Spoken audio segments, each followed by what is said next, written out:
Hi everybody, Professor Simons here. I want to do a video today, and I had a really great idea about 2 hours ago, and then I went and I did that idea, and something went terribly wrong. So first, here's me 2 hours ago explaining my brilliant idea. Hi everybody, Professor Simons here. We're going to make a video to go over some of the answers to the handouts that I've been giving you, but as you can see, my house is under massive construction, plus my girlfriend has rightfully told me that during quarantine, I have been gaining weight. What are you gonna do? Eating an awful lot of cookies. What do you want from me? So, to kill a couple different birds with one stone, we're gonna go over some answers while I ride 6 miles on my bike. So you'll get to watch me progressively get sweatier and more uncomfortable with this. Let's see how it goes. So I was out riding for about 2 hours, talking to all of you, and here's what the footage looks like.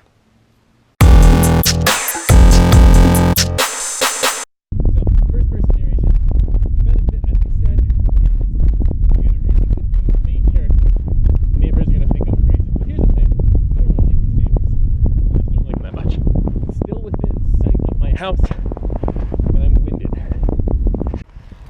Guys, I was never in good shape, but I'm in terrible shape now. Oh, quarantine. You can't record audio well on a bike. So, let's do it all over again.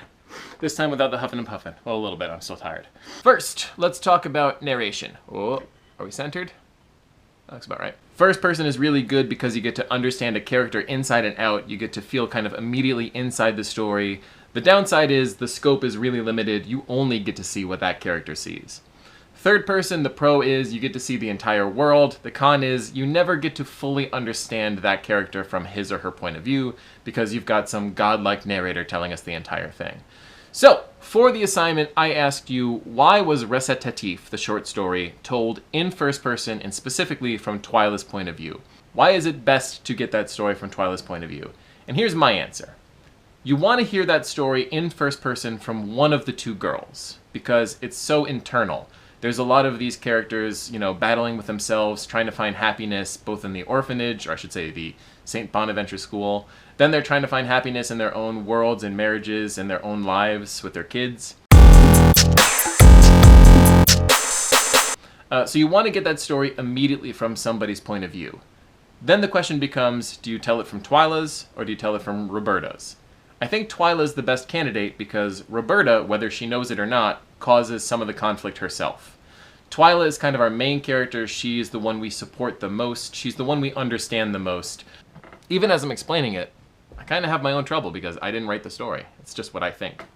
So you want to tell that story from first person, and you probably want to tell it from Twyla's because she is the character we as the reader are supposed to understand the most, empathize with the most, and want to follow. Then I asked the things they carried, why is that in third person? And it's pretty much the exact opposite idea. The things they carried is set in Vietnam during the war. You want to get a view of the entire world. You want to see some of the brief little views of each and every one of the men in this war. You want to understand what they're carrying, both emotionally and physically. You want to understand what they're doing in the situation. You want to be a part of the world around it. It's really not just Jimmy Cross's story. You want to see the entire war because it's interesting. And plus, if we got that story from Jimmy Cross's point of view, we might empathize with him too much.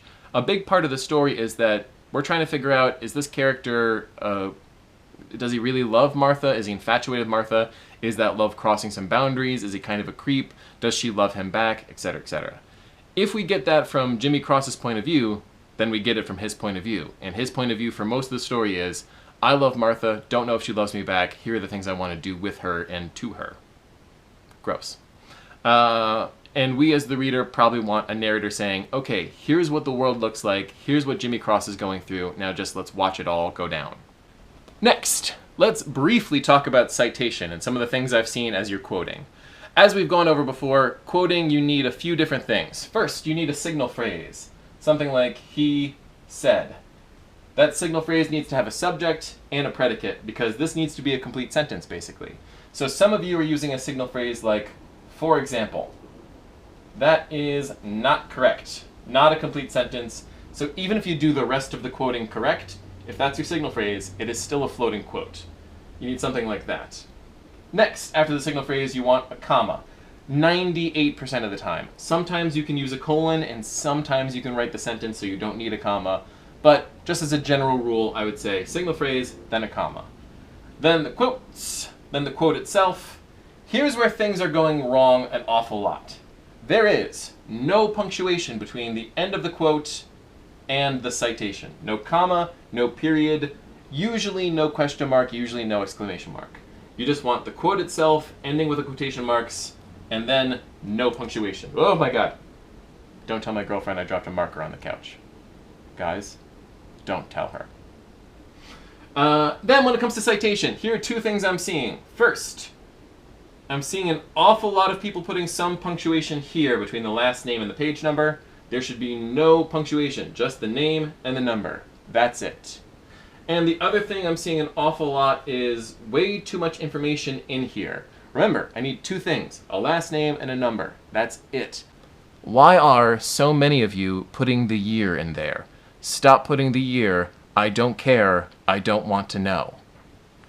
In-text citation, just these two things. Then later on in the actual works cited page, then you can go much more in depth with things like the year, the author and the name of the journal or the name of the publication, name of the website, things like that.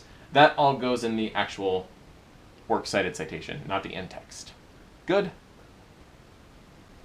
Okay, that's pretty much it for today. I want to thank you guys so much for your flexibility, your patience, your hard work. This is a really tough semester, obviously, because of what's going on. And you're all doing incredibly well with it. So you've got a little bit of a break on Thursday. Take a break, no readings, no assignments, no nothing. We'll jump back in next week with a few more readings, some more videos, some more concepts, and we'll go from there. Also, essays. I'm grading your essays slowly but surely. Some of you have gotten back your second annotation. There's a few more I've got to send out. Hopefully, over the small break, Thursday, Friday, Saturday, and Sunday, I will send out a breakdown of your grades. So look forward to that. As always, let me know if you have any questions, any concerns, anything going on that you need me to know about. That way I can give you more time, more flexibility, etc. One last thing before I set you all free. I mentioned in a previous email that I would like to dedicate our last 3 Thursdays to doing sort of these Zoom conference calls. So they're not mandatory because I know not all of you have good cameras or good internet or whatever, and also some of you work at this point. So if you're free and if you're available, it will be a little bit of extra credit, but at the very least, I think it'll be nice to see everyone again, to get your voices heard, to be able to communicate with some people on the outside. So what's going to happen on those last 3 Thursdays is we're just going to get together for 15 minutes, maybe 20, maybe a half hour.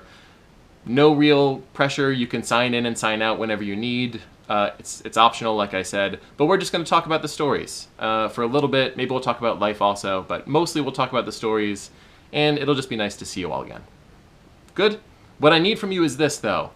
Please send me your availability on Thursdays. If you work on Thursdays until 6 and you could only do a Zoom conference after 7, let me know. If you work a weird night shift starting at 10 o'clock at night on a Thursday, let me know and I'll try and plan it for the best time. Sound good? All right. Thanks, everybody. Hang tight. Stay healthy. Be well. Whatever. Don't record videos on your bike. It's a dumb idea. Okay. So this is not a lie. I'm lost. I wasn't paying attention to where I was going. I was paying attention to talking into a camera, and now I don't know where I am. So we'll do a little wrap up once I find my way home. Bye.